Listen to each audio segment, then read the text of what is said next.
Hello again. I'm here with Julien. If you've watched our previous videos, you may have seen him already. Would you like to introduce yourself quickly, Julien? Yeah, Julien Redmond from Ignition Data in Australia. Welcome. Okay. Yeah, thank you. Again, if you've watched a few of the previous ones we've done, or maybe it's the next one you're going to watch, we've been talking about AI, we've been talking about your new tool, Yep. all kinds of things. And to be honest, we've probably all been through it in the last few months with how much AI has been talked about. But everyone's having a bit of an existential crisis, I think, with, oh, AI is going to take my job, AI is taking over, all of this kind of stuff. And I think it's made me think a lot about how I got into this in the first place. What's the point? Why are we here? Yeah. What are we all doing? And I thought it was a good opportunity to kind of just let's take a step back and see what's the aim here? What's the vision? Yeah. Yeah. I mean, I think what we do as data managers is becoming more important than ever. Maybe that's a self-important opinion, but when you think about the value of information now. Society is driven by and influenced by information all the time. Yeah, and our businesses and our governments make critical decisions about things that affect millions of people or billions of people based on information. And I think it's up to our community to make sure that the processes and ways of working have integrity and capability that provides valuable, accurate information to those that need it. And that that's always been true, but I think that it's even more true now that there might be systems and processes where there's no human in the loop. Humans maybe have been a point of catching the error, and I'm sure that we will devise ways to use AI and those sorts of things to catch the errors as well. But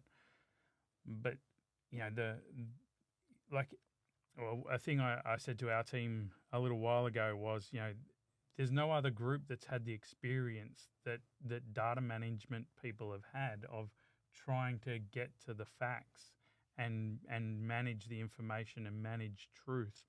We've been doing it for 20, 30, 40 years. Yeah. There's no other group. Like, the data science teams are amazing, but they don't have that focus on data quality and data governance. And I love the way they're focused on use cases and on outcomes.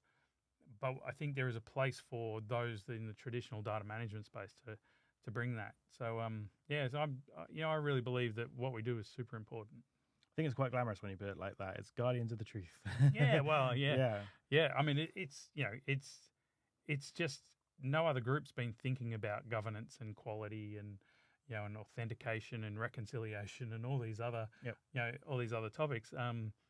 There's no other group that's been thinking about that like we have for so long. So I think there's a real place for that to be embedded in systems.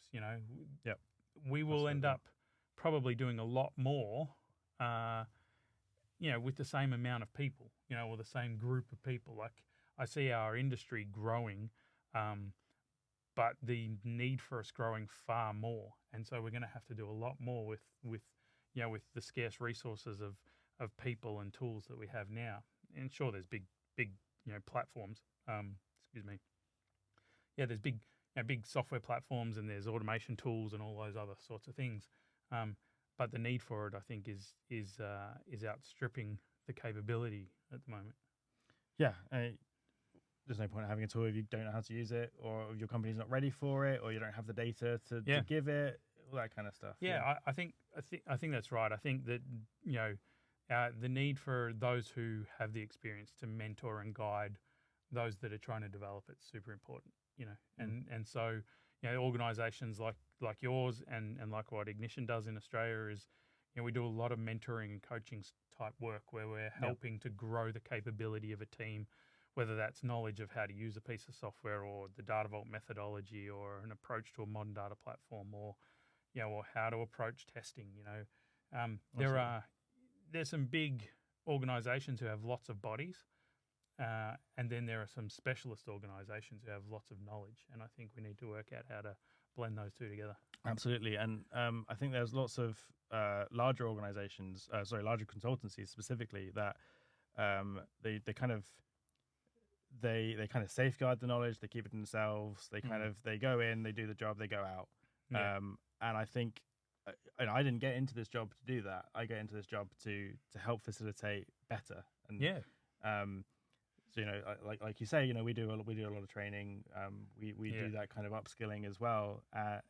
It's to help the company do better and have a better structure. Yeah. Better understanding of what they're doing. That's right, because experience is more valuable than anyone can imagine. I think it's the right tools and the right training are super important, but a bit of experience goes a long way. And so I think how we spread that experience and support as many organizations, and really make things accessible, the knowledge and the experience that we've all developed over the last 20 years, make that accessible to those that are now facing those same challenges, because the scale is enormous, and the prospect of getting things wrong and exposing personal details of people or financial details or those sorts of things, the risk is huge. So I think we have a responsibility to. I was going to say that responsibility. To make sure that people do it in a way that's that's safe and provides lots of value. Exactly. Yeah. No, I think it shouldn't be safeguarded to the extent where only we can do it. Yeah. No, I agree. Yeah. Let's get out there and enable and train as many people as possible. Yeah, that's the idea. Great. Okay. Thank you very much, Julien. Yeah. Great. See you on the next one. Okay.